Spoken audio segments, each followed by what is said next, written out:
जय भीम इंडिया में मैं स्वीटी आप सभी का स्वागत करती हूँ। आइए रुक करते हैं आज के कुछ खास खबरों की ओर। नागभूषण अवार्ड फाउंडेशन की ओर से हर साल विदर्भ की प्रतिष्ठा बढ़ाने वाले गणमान्य व्यक्तियों को 1 लाख रुपए, शाल, श्रीफल और बैज देकर सम्मानित किया जाता है। आयोजित पुरस्कार समारोह में 2019 का पुरस्कार प्रसिद्ध वकील हरीश साल्वे को दिया गया। 2020 का पुरस्कार स्वतंत्रता सेनानी लीलाताई चितले को दिया गया और 2021 का पुरस्कार पूर्व मुख्य न्यायाधीश शरद बोबले को दिया गया। लीलाताई चितले ने आशंका व्यक्त की कि भारतीय संविधान की सुरक्षा को खतरा है। हालांकि यह डर सिर्फ राजनीति से जुड़ा है। इसमें कोई संदेह नहीं है कि उन्होंने ही भारतीय संविधान के प्रति असुरक्षा की भावना को हवा दी थी। हालांकि इस देश के पूर्व मुख्य न्यायाधीश के रूप में शरद बोबड़े ने आश्वासन दिया कि भारतीय संविधान पूरी तरह से सुरक्षित है। Like to assuage her feelings about the Constitution of India. I think she mistakenly considered it a problem that the Constitution of India, whether it is safe or not. She really meant the politics of the country. There is no doubt that the politics of the country has given a feeling of certain insecurities, which is natural because politicians tend to thrive on that. No offense meant. But I can assure you, as a former Chief Justice of India, that the judiciary works day in and day out as the guardian of the Constitution, and with the assistance of able and fearless advocates as we have here, the Constitution of India is absolutely safe.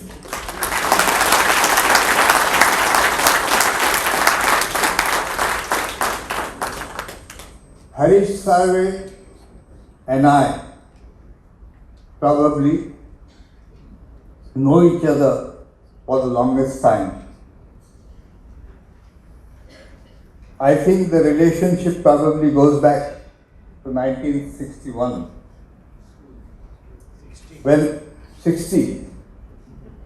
When we were only 4, and certainly to 1962, when we entered the first standard of the SFS High School at Nagpur.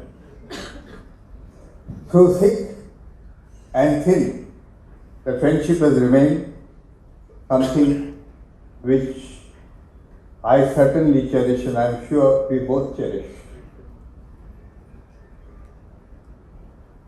I remember his transition from his favorite mode of transport, the Luna, into beautiful Bentleys and Rolls Royces, and from a tentative knowledge of legal principles to becoming a foremost authority of law, applicable wherever. I am sure he has had no problems being the top in the United Kingdom as he didn't have being the top here. पिपड़ी चिचवड़ शहर में media से बातचीत करते हुए रामदास आठवले ने कहा कि राहुल गांधी स्वतंत्रता सेनानी सावरकर को लेकर विवादित बयान दे रहे हैं, तो यह भारत जोड़ो यात्रा नहीं बल्कि भारत तोड़ो यात्रा है। सामाजिक न्याय मंत्री रामदास आठवले ने राहुल गांधी पर समाज में विभाजन पैदा करने का आरोप लगाया है। साथ ही राहुल गांधी को संकटग्रस्त कांग्रेस पर ध्यान देना चाहिए। उन्होंने यह भी आलोचना की है कि कांग्रेस की स्थिति ना तो घर की ना घाट की ऐसी हो गई है। मला असं वाटतं की आता अशा पद्धतीची टीका वगैरे करून कोणाच्या भावना दुखावण्याची आवश्यकता अजिबात नाही आहे। वैचारिक मतभेद असू शकतात, परंतु एकमेकावर अशा पद्धतीची टीका करू मला असं वाटतं की एक वेगळ्या पद्धतीची परिस्थिती मिळवण्याचाही काही लोकांचा प्रयत्न असतो आणि त्यामुळं अशा पद्धतीची टीका करण्याची आवश्यकता अजिबात नाही आहे. राहुल गांधी आणि भारत जोडण्यापेक्षा राहुल गांधी आणि काँग्रेस पक्षाला जोडण्याचं काम करावं. जी खिळखिळी झालेली काँग्रेस आहे त्या काँग्रेसला मजबूत करण्यासाठी त्यांनी प्रयत्न करणं अत्यंत आवश्यक आहे. आणि काँग्रेसची अवस्था ना घरका ना घाट ही अशा पद्धतीची झालेली आहे. पॉलिटिकली जरी राहुल गांधींच्या यात्रेला जो प्रतिसाद मिळत आहे, प्रतिसाद जरी मिळत असला तरी लोकांमध्ये अशी यात्रा एखादी आली किंवा राहुल गांधी आपल्या गावात येत आहेत, एका पक्षाचे ते नेते आहेत म्हणून लोक बघण्यासाठी गर्दी करतात, परंतु त्याचा पॉलिटिकली मतावर काय त्याचा फारसा परिणाम होईल असं अजिबात नाही आहे. त्यामुळे येणाऱ्या गुजरातच्या निवडणुकीमध्ये मोठ्या प्रमाणामध्ये बीजेपीला यश मिळणार आहे. आम आदमी पार्टी आणि काँग्रेसच्या झगड्यामध्ये बीजेपीला मोठ्या प्रमाणामध्ये त्या ठिकाणी चांगलं मतदान होणार आहे आणि माननीय नरेंद्र मोदींच्या नेतृत्वाखाली गुजरात हा सुफलाम झालेला आहे. त्यामुळे गुजरातची जनता जी आहे ती नरेंद्र मोदींच्या पाठीशी उभी राहील आणि हिमाचल प्रदेश आणि गुजरातमध्ये दोन्ही राज्यामध्ये ज्या निवडणुका ज्या आता होत आहेत किंवा झालेल्या आहे त्या दोन्ही राज्यामध्ये बीजेपीला सरकार बनण्याची संधी मिळेल अशा पद्धतीची परिस्थिती आहे. त्यामुळं राहुल गांधीची यात्रा ही भारत जोडो यात्रा नसून भारत तोडो यात्रा आहे. समाजामध्ये फूट पाडण्यासाठीच अशा पद्धतीचं वक्तव्य करत आहेत आणि त्यामुळं ही यात्रा भारत जोडण्यासाठी नाही तर भारत तोडण्यासाठी आहे असा आमचा त्यांच्यावर आरोप आहे.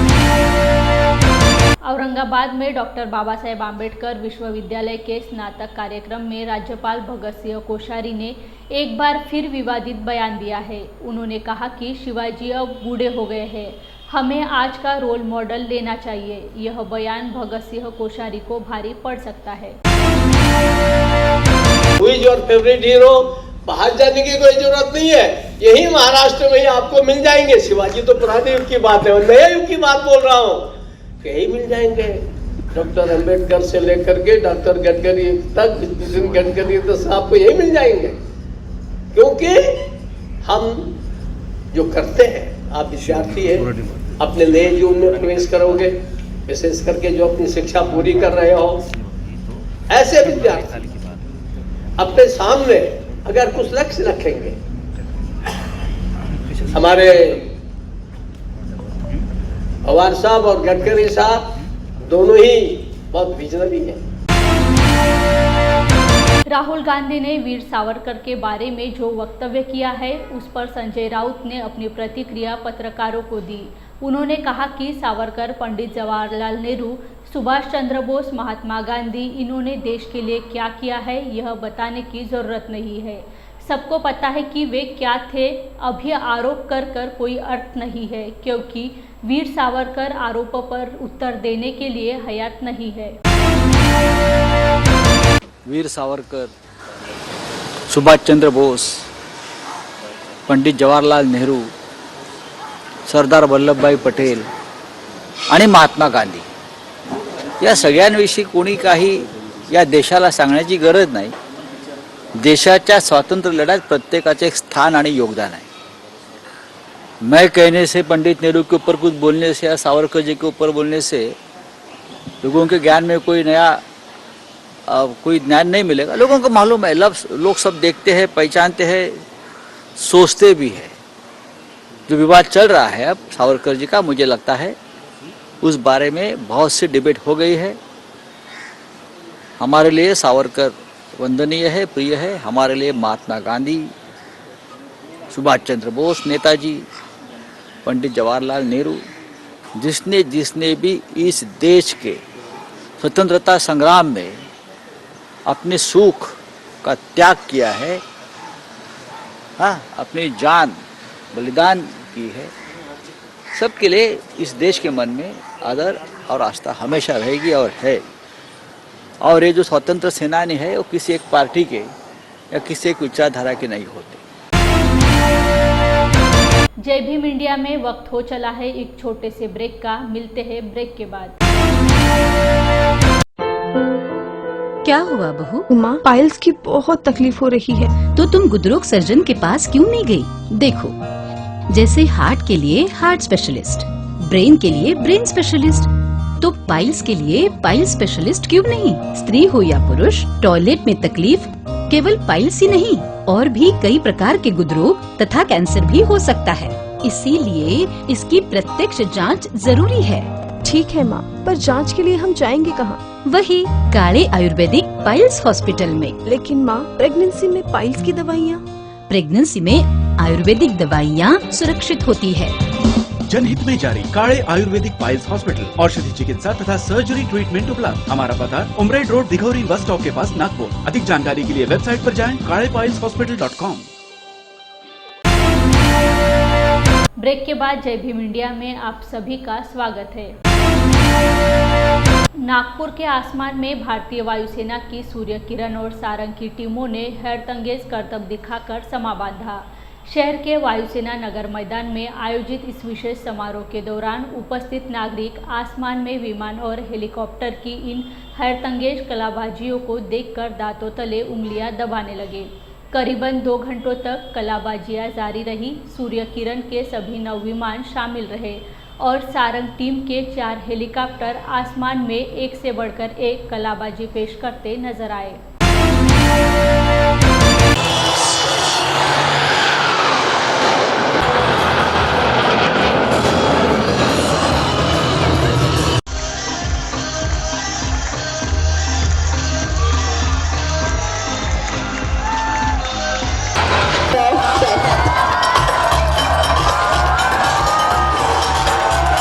आज जो एयरफेस्ट की यहाँ पे फुल ड्रेस रिहर्सल थी और फाइनल डे कल 19 तारीख को वायुसेना नगर में किया जाएगा। इस एयरफेस्ट में हमने दिखाने की कोशिश की है कि मैन और मशीन, चूँकि वायुसेना एक मशीन सेंट्रिक फौज है जहाँ पे टेक्नोलॉजी सेंट्रिक, तो मैन और मशीन का कितने अच्छे से सिंक्रोनाइजेशन और कितने अच्छे से मशीन को कंट्रोल करके उसको अच्छे से हम यूज़ कर सकते हैं। आपने पहले ग्लाइडर में देखा कैसे कैडेट्स ने एनसीसी के ग्लाइडर्स को अच्छे से कंट्रोल किया। उसके बाद एयर वॉरियर ड्रिल टीम ने एक अपनी राइफ़ल को, जो कि नॉर्मल लड़ाई के लिए होती है, उसमें बेनेट के साथ इतने अच्छे से कंट्रोल किया कि जैसे लग रहा था उनके हाथों में खिलौना है।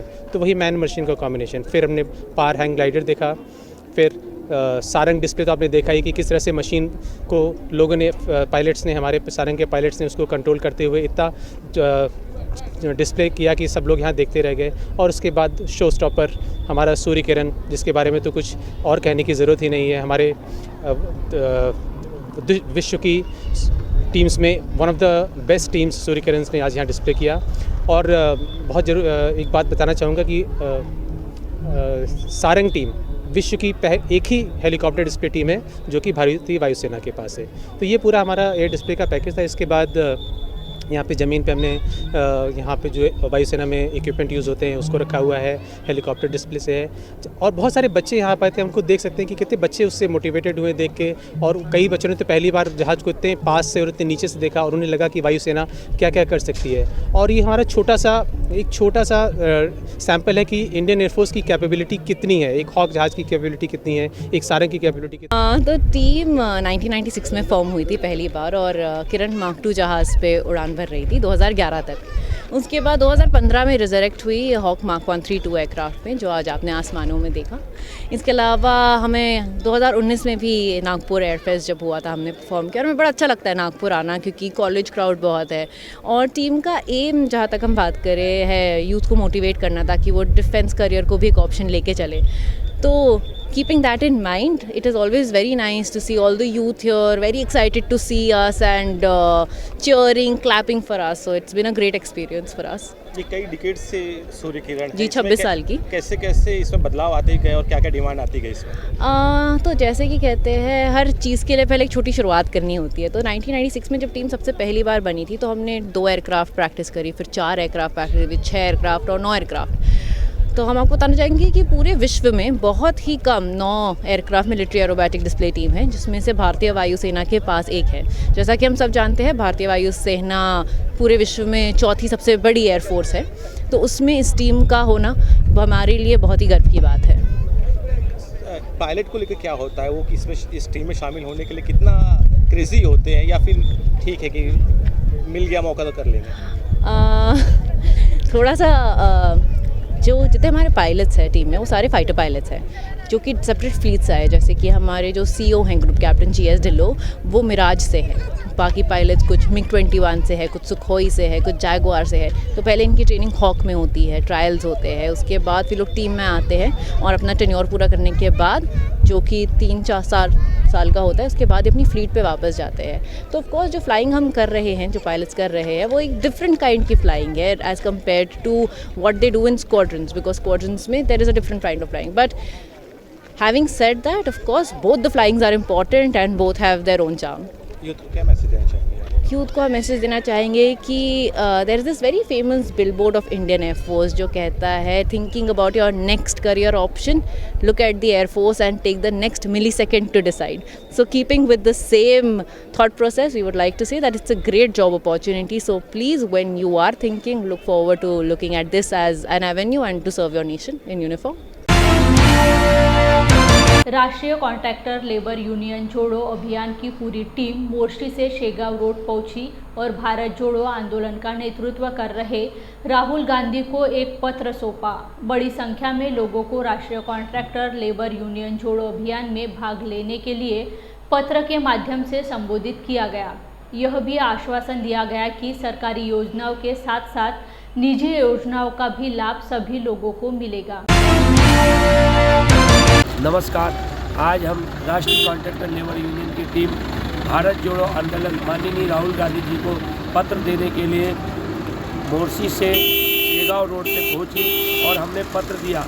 पत्र देके आज सभी को संबोधित किया गया है कि सभी लोग इस यूनियन से जुड़िए, ज़्यादा से ज़्यादा यूनियन जुड़िए और जो भी योजनाएँ गवर्नमेंट की और यूनियन की तरफ से जो आ रही है उसका फ़ायदा उठाइए. यहाँ पे भी एक्सीडेंट होता है या कुछ प्रॉब्लम आती है तो यूनियन आपके साथ देगी, इसलिए ज़्यादा से ज़्यादा लोग जोड़ने की कृपा करें. इस यूनियन में जुड़े, राष्ट्रीय कॉन्ट्रैक्टर यूनियन.